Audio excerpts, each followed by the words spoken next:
Hi guys, this is वैभव और आप सभी का स्वागत है अड्डा 24/7 के द बैंकिंग कवर स्टोरी में। दोस्तों, आज हम लोग आपसे बात करने वाले हैं जो हम लोग का सीरीज चल रहा था। हम लोग बात कर रहे थे सीआरआर और एसएलआर के ऊपर। और दोस्तों, आज हम लोग मेन मुद्दे पर पहुंचे हैं रेपो रेट और बैंक रेट पर। दोस्तों, ये हम लोग का एक छोटा सा इनिशियो, एक छोटी छोटी चीज़ जो बेसिक से हम लोग बात कर रहे हैं आपसे, ये आपके एग्जाम में जैसे कि मैंने बोला था कि ये मील का पत्थर साबित होने वाला है। ठीक है, तो यहां पर भी आगे भी हम ऐसे ही से ऐसे क्वेश्चंस ऐसे पॉइंट आउट करते रहेंगे। बहुत सारी न्यूज़ है जो आपके लिए लेके आते रहेंगे ऐसे ही, और छोटे छोटे सेशन के थ्रू आपको अपडेट कराते रहेंगे, रूबरू कराते रहेंगे। तो दोस्तों, आज ये सुबह के 5 बज चुके हैं और जैसा कि आपको पता होगा आपको 5 बजे अगर आप लाइव देख रहे हो तो अच्छी बात है। अगर नहीं भी देख पा रहे हो तो दोस्तों, आपको ये वीडियो अवेलेबल होगी। आपको रूटीन बना लेना है कि आपको इस टाइम पर अवेलेबल होना ही है। गाइज, आपने अभी देखा होगा हमारे बहुत सारे एग्जाम हुए। बहुत सारे में हम आपको बोलेंगे 3 एग्जाम।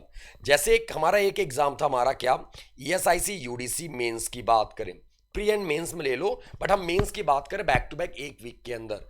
ईएसआईसी यूडीसी मेंस, दूसरा रहा दोस्तों ESIC MTS, ESIC MTS pre, MTS pre, और दोस्तों तीसरा एग्जाम रहा आज में आरबीआई असिस्टेंट। और आपने गौर किया होगा इसमें से मैक्सिमम, अगर हम इसकी बात करें यूडीसी मेंस की और आरबीआई असिस्टेंट की बात करें, तो हमारे मैक्सिमम क्वेश्चन करेंट मुद्दे को उठा के पॉइंट आउट किए गए। जो बर्निंग इश्यूज थे, बर्निंग पॉइंट्स थे, उसको उठा के। दोस्तों, आपने देखा होगा एक बेसिक क्वेश्चन, हम आपको एक बेसिक एग्जांपल बताते हैं आज के एग्जाम का, आरबीआई असिस्टेंट मेंस के एग्जाम का अगर हम बात करें आज में हुआ है। इसमें एक क्वेश्चन आया था कि ईयू में इनमें से कौन सा देश नहीं है। दोस्तों, ईयू क्यों न्यूज में आया, यूरोपियन यूनियन क्यों न्यूज में आया, शायद बहुत सारे लोग हमारे दोस्त जानते होंगे। रीजन यहां पे ये था कि अभी यूक्रेन और रशिया का विवाद, ईयू का मेंबर बनने जा रहा था, आपको पता होगा। तो ईयू न्यूज में रहा है, यूरोपियन यूनियन न्यूज में रहा है, और यही रीजन रहा है। तो आपसे एक क्वेश्चन पॉइंट आउट होगा ही होगा। इनफैक्ट एक क्या, सारे क्वेश्चन आपके करंट इश्यूज से ही रहे थे, करंट मुद्दे से ही रहे, करंट अफेयर से ही रहे। तो यहां पर आपको यहां पर इस सीरीज में बैंकिंग कवर स्टोरी या कवर स्टोरी में आपको हम अपडेट कराते रहेंगे। आप देखना, इनफैक्ट आपकी बहुत सारी चीजें क्लियर हो जाएंगी। ठीक है, तो आइए स्टार्ट करते हैं। और दोस्तों, जैसा कि आपको ये स्क्रीन पर दिख रहा होगा कि RBI repo rate India central bank hikes interest rate after 2 years, यानी कि रेपो रेट को हाइक किया है 2 साल के बाद इसके इंटरेस्ट रेट को। तो दोस्तों, आपको ये बीबीसी न्यूज, यानी कि बहुत आपको बीबीसी लंदन आपने नाम सुना होगा, बीबीसी न्यूज भी आपने नाम सुना होगा, उसकी कटिंग है पेज की, तो आपको दिख रहा होगा। और ये एक ऐसा रहा है कि पूरे इंडस्ट्री में, पूरे इकोनॉमी में मतलब इतना झकझोर के रख दिया कि आरबीआई ने इतना बड़ा रेट हाइक किया है, बढ़ाया है। तो क्या रेट था उसके बारे में हम लोग अपडेट करते हैं, और किसका किसका रेट बढ़ाया गया, क्या किया गया, वो भी हम अपडेट करेंगे, बट टॉपिक वाइज, जिसको हम स्टैटिक से कवर करते चलेंगे। है तो करंट मुद्दा, लेकिन स्टैटिक से कवर करेंगे। दोस्तों, न्यूज में क्यों रहा, आपको पता होगा कि आरबीआई मॉनेटरी पॉलिसी में क्या, आरबीआई ने हाइक किया रेपो रेट, कितने बेसिस पॉइंट, 40 बेसिस पॉइंट। दोस्तों, एक बेसिस पॉइंट बराबर कितना, 1 बेसिस पॉइंट बराबर कितना, तो आपको बता दें 1 पैसा। कितना, बस ऐसे याद रखना है, 1 पैसा। यानी कितने पैसे बढ़ाए हैं, 40 पैसे। तो दोस्तों, आपको लग रहा है, आपको याद है, 4.40% हाइक कर दिया किसमें, रेपो रेट में, जिसको पॉलिसी रेपो रेट के नाम से भी जाना जाता है, या रिपर्चेज रेट के नाम से भी जाना जाता है, ये आप रिपर्चेज एग्रीमेंट के नाम से भी जानते हैं इसको। ये भी आपको याद रखना है, किसको, तो रेपो रेट को। दोस्तों, अभी प्रेजेंट मेन मुद्दा आपका क्या बनेगा किसी भी एग्जाम में। अभी देखो, आपका मई के लास्ट यानी 29 ऑफ मई को आपका ईसीजीसी का एग्जाम है। ठीक है, शेड्यूल्ड है। ठीक है, तो दोस्तों, आपको बता दें यहां पर क्वेश्चन यही बनने वाला आपसे कि भैया आपके करंट रेट को पॉइंट आउट किया जाएगा। क्वेश्चन करंट रेट से क्या होगा कि भैया रेपो रेट क्या रहा बाय मंथली। जैसा कि आपको पता होगा, मैंने बताया कि मॉनेटरी पॉलिसी 1 साल में 1 बार बनाई जाती है, उसकी समीक्षा 1 साल में 6 बार किया जाता है, बाय मंथली यानी द्विमासिक। ये याद रखना है। तो दोस्तों, रेपो रेट क्या है, 4.40%। एसडीएफ हम आपको यह भी बताएंगे कि एसडीएफ है क्या। हम आपको एमएसएफ और एसडीएफ ये दोनों के बारे में अपडेट करेंगे एक वीडियो में। ठीक है, तो आपको याद रखना है, यहां पे ये सारी चीजें हम आपको बता देंगे। एमएसएफ 4.65% चल रहा है, बैंक रेट कितना है, 4.65%। आपको बताते हैं जितना बैंक रेट होता है हमेशा उसके बराबर क्या होता है, एमएसएफ। हमेशा एमएसएफ किसके बराबर होगा, बैंक रेट के बराबर होगा। तो बैंक रेट कितना है 4.65%, तो एमएसएफ भी कितना 4.65%। दोस्तों सीआरआर की बात करें तो हम लोगों ने कल वाली क्लास में अपडेट किया था, यानी कि क्या, इट्स 4.50, जो कब से इफेक्टिव होने वाला है, 21 मई से इफेक्टिव होने वाला है। और एसएलआर कितना चल रहा है, स्टैच्यूटरी लिक्विडिटी रेशियो, तो इट्स 18%। हम थोड़ा साइड इसलिए हट रहे हैं ताकि आपको वो रेट दिखती रहे, ठीक है। तो दोस्तों ये चीजें आपको याद रखना है, ये आपके हैं जो भी करंट रेट चल रहे हैं, आपको ध्यान रखना है। अब हम मुद्दे की बात करें कि what is bank rate and what is repo rate. Bank rate क्या है, रेपो रेट क्या है, तो शायद दोस्तों आपको जो हम आपको बताएंगे यहां आपको जो दिखेगा तो वो दोनों सेम दिखे कि वैभव सर ये तो डेफिनेशन सेम है। आपने जो बोला सर यहां पे तो डेफिनेशन सेम दिख रहा है कि भाई बैंक रेट क्या है, बैंक रेट क्या है। तो दोस्तों bank rate is the rate charge by the central bank for lending funds to commercial bank. यानी कि अगर हम ऐसे बनाए जैसा हम लोग पढ़ते हैं, ये है आपका बैंक, ठीक है, ये है आपका कॉमर्शियल बैंक यानी कि सेंट्रल, माफ कीजिएगा, ये सेंट्रल बैंक है यानी कि आरबीआई। अब ये बैंक रेट होता क्या है, तो दोस्तों आपको याद रखना है, जब देखो दो तरीका, चाहे कान ऐसे पकड़ो चाहे ऐसे, दर्द आपको ही होना है, मेरी बात समझते चलना।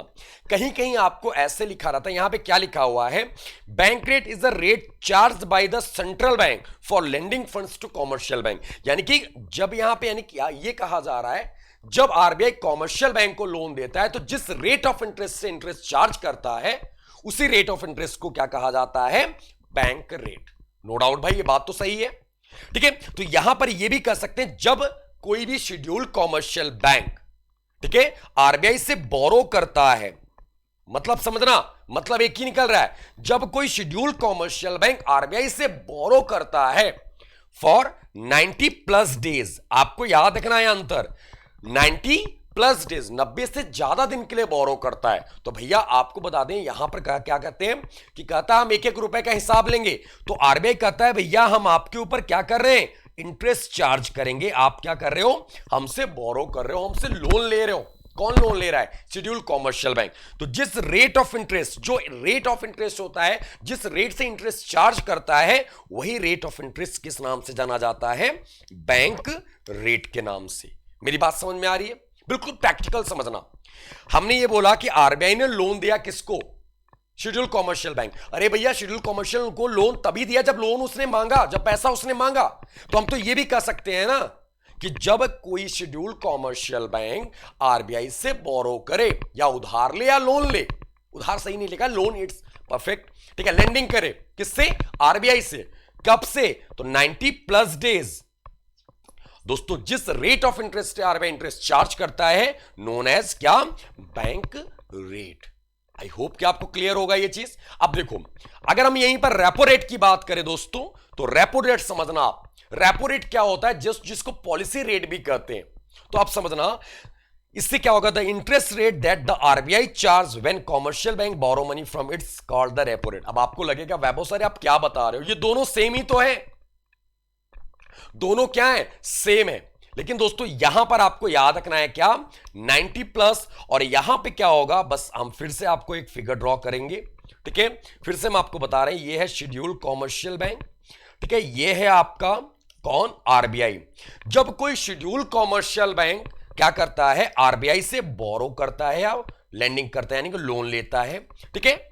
तो दोस्तों कब, कितने दिन के लिए लोन लेगा, 90 माइनस डेज, यानी कि क्या बोल सकते हैं हम इसको, शॉर्ट टर्म के लिए क्या करें, शॉर्ट टर्म के लिए बोरो करें। तो जिस रेट ऑफ इंटरेस्ट से आरबीआई क्या करेगा, इंटरेस्ट चार्ज करेगा, जो रेट ऑफ इंटरेस्ट होगा उसी रेट ऑफ इंटरेस्ट को क्या कहा जाता है, repo rate.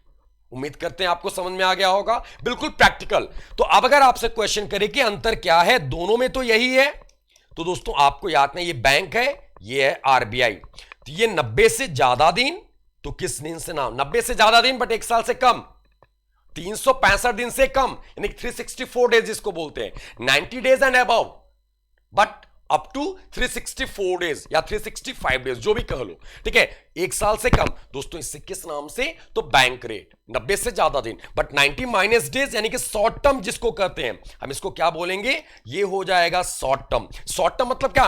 Up to 90 days, यानी क्या हो जाएगा? Up to 90 days. इसका मतलब क्या? 90 दिन तक। कब से? तो भैया आपको याद ना, आफ्टर 3 आवर्स, यानी 3 घंटे के बाद से लेके 9 दिन तक, 90 दिन तक। इट्स नोन एज क्या? जब अगर बोरो करता है तो किस नाम से जाना जाएगा? तो जिस रेट ऑफ इंटरेस्ट से आरबीआई इंटरेस्ट चार्ज करेगा उसको हम क्या कहते हैं? रेपो रेट कहते हैं। उम्मीद कर रहे हैं आपको समझ में आया होगा। तो वो लॉन्ग टर्म हो जाएगा बैंक रेट और शॉर्ट टर्म हो जाएगा repo rate. 90 plus days and 90 minus days. दोस्तों अभी हम आपको इसलिए ऐसे 90 प्लस 90 माइनस बता रहे हैं, जब आप मनी मार्केट पढ़ोगे, जब आप मनी मार्केट पढ़ोगे तो आपको बहुत सारी चीजें और क्लियर हो जाएंगी। हम आपको टर्म्स लेके आते रहेंगे, जो भी आरबीआई के सर्कुलर आ रहे हैं आपके, उस सर्कुलर को भी हम लोग अपडेट करते चलेंगे, ताकि वो सारी चीजें, छोटी छोटी चीजें एक छोटे से वीडियो में, 10 से 12 मिनट के वीडियो में आपको सारी चीजें क्लियर हो सके। उम्मीद करते हैं आपको ये समझ में आया होगा क्या है ये चीज। अब देखो इससे क्या होता है, अब असर क्या पड़ता है हमारे मार्केट पर। अब यार देखो, मार्केट की बात करें, मार्केट के ऊपर असर कैसे पड़ता है, तो अब टू बी ऑनेस्ट बिल्कुल प्रैक्टिकली समझना।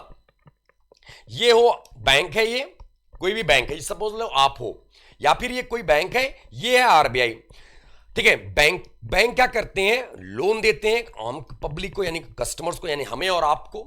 अब क्या होता है, समझना मेरी बात।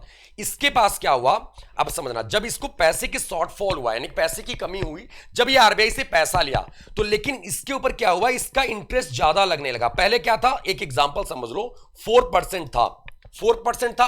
अब यहीं पर क्या होने लगा, एक एग्जांपल समझ लो 6% हो गया। तो भैया बैंक के ऊपर क्या, बैंक के ऊपर बर्डन बढ़ा 2% का।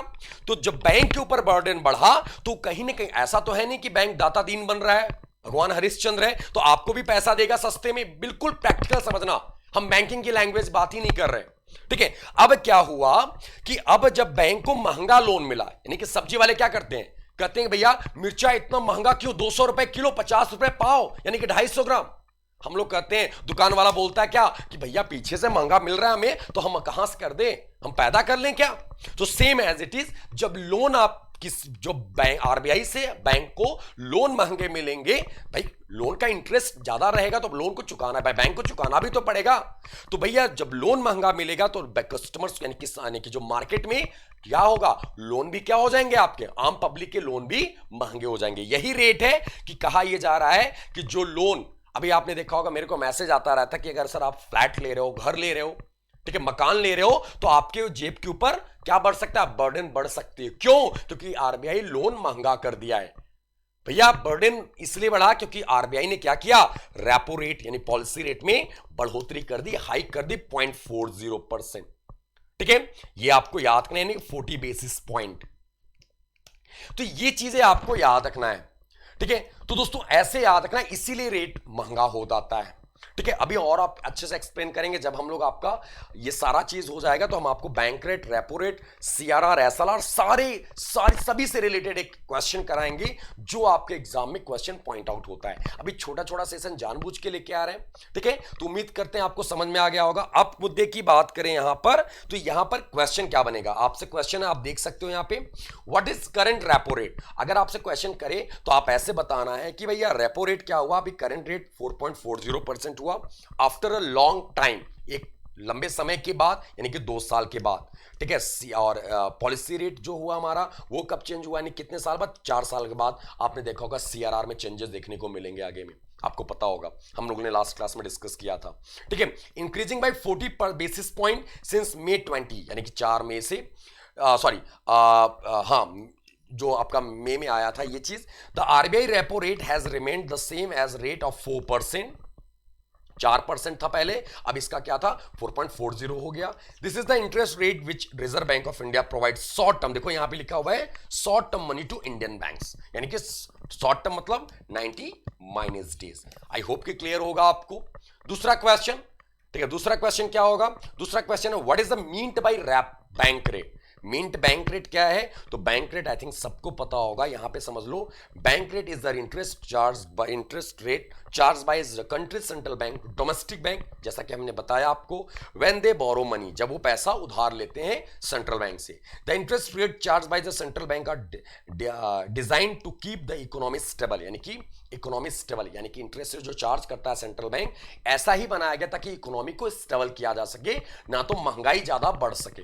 ठीक है, the bank rate commonly known as the discount rate, इसको किस नाम से जाना जाता है? डिस्काउंट रेट के नाम से जाना जाता है। Is set by the board of governors of the federal reserve system US, यानी कि ये सेट किया गया था फेडरल रिजर्व सिस्टम, जो फेडरल रिजर्व जो यूएस का सेंट्रल बैंक है, उसके द्वारा ये सेट किया गया था। उसी चीज को हम भी यहां फॉलो करते हैं। In India it is set by the governor of the reserve Bank of India, और इंडिया में ये सेट किया जाता है गवर्नर ऑफ किसके द्वारा? आरबीआई की। तो दोस्तों ये जो कॉमन चीज है हमको ऐसे याद रखना है, जब भी कोई कॉमर्शियल बैंक आरबीआई से लॉन्ग टर्म यानी कि 90 से ज्यादा दिन के लिए बोरो करे, तो जिस रेट ऑफ इंटरेस्ट से आरबीआई इंटरेस्ट चार्ज करता है उसको क्या बोलते हैं? बैंक रेट कहते हैं। 90+ डेज आपको याद रखना है, दैट्स इट, और कुछ भी नहीं। ठीक है, तो आई होप कि उम्मीद करते हैं दोस्तों आपको ये सारी चीजें क्लियर होंगी। और तो गाइज आपको बता दें, बैंक ऑफ इंडिया का बैच स्टार्ट हो गया है। पहली क्लास थी जिसमें हम लोगों ने डिस्कस किया एक इंट्रोडक्शन की क्लास हम लोगों ने अपडेट कर रखा है कि क्या क्या हम लोग पढ़ेंगे, क्या होने वाला है आगे, क्या आपका एजेंडा होने वाला है आने वाले दिनों में बैंक ऑफ इंडिया के रिगार्डिंग, बैंक ऑफ इंडिया के क्रेडिट ऑफिसर के रिगार्डिंग। और हमने बैंक हेडक्वार्टर्स के ट्रिक भी डिस्कस किए थे ताकि आपको बताया जा सके ये सारी चीजें। और दोस्तों बैंक महापैक की बात करें, आप Y307 कोड लगा के आप ग्रैब कर सकते हो मैक्सिमम डिस्काउंट, जैसा कि यहाँ पे है। और दोस्तों अभी आपका क्या चल रहा है? Double validity. दोस्तों डबल वैलिडिटी की बात करें तो यानी कि अगर आप 6 मंथ का परचेस कर रहे हो कुछ, तो आप बैंक महापैक 6 मंथ का ले रहे हो तो 6 मंथ एक्स्ट्रा मिलने वाला है उसी कॉस्ट में, 6 मंथ के कॉस्ट में।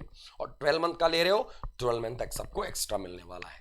तो उम्मीद करते हैं दोस्तों आपको ये सेशन मजेदार लगा होगा। तो भाई आप सभी क्या करना है, सेशन को लाइक और शेयर कर देना है, और चैनल को सब्सक्राइब करके बेल आइकन प्रेस करना है ताकि लाइव नोटिफिकेशन आपको क्लासेस की मिलती रहे। और दोस्तों कल हम लोग ऐसे और एक इंटरेस्टिंग टॉपिक लेके आएंगे, इसी के आगे हम आपका एसडीएफ और एमएसएफ भी लेके आएंगे। और आप कमेंट में बताना कि और आपको क्या टॉपिक पढ़ना है जो आपको हम अपडेट करा सके, यहां पर एक्सप्लेन कर सकें, जिससे आपके एग्जाम में उससे आपको बेनिफिट मिल सके। आगे आने वाले सेशन में हम आपकी बहुत सारी न्यूज़ अपडेट कराने वाले हैं, चाहे वो आपका नेशनल हो, इंटरनेशनल हो, इकोनॉमी से हो, जो आपके लिए लगेगा, मेरे को लगेगा कि आपके एग्जाम के पॉइंट ऑफ व्यू से ही भी इंपॉर्टेंट है और नॉलेज के भी, तो वो दोनों वो टॉपिक आपका जरूर डिस्कस होगा, भले से एक 6 या 7 मिनट के सेशन में ही। तो दोस्तों आज के लिए फिलहाल इतना ही, हम आपसे विदा लेते हैं, तब तक के लिए नमस्कार, धन्यवाद, जय हिंद, बाय, टेक केयर।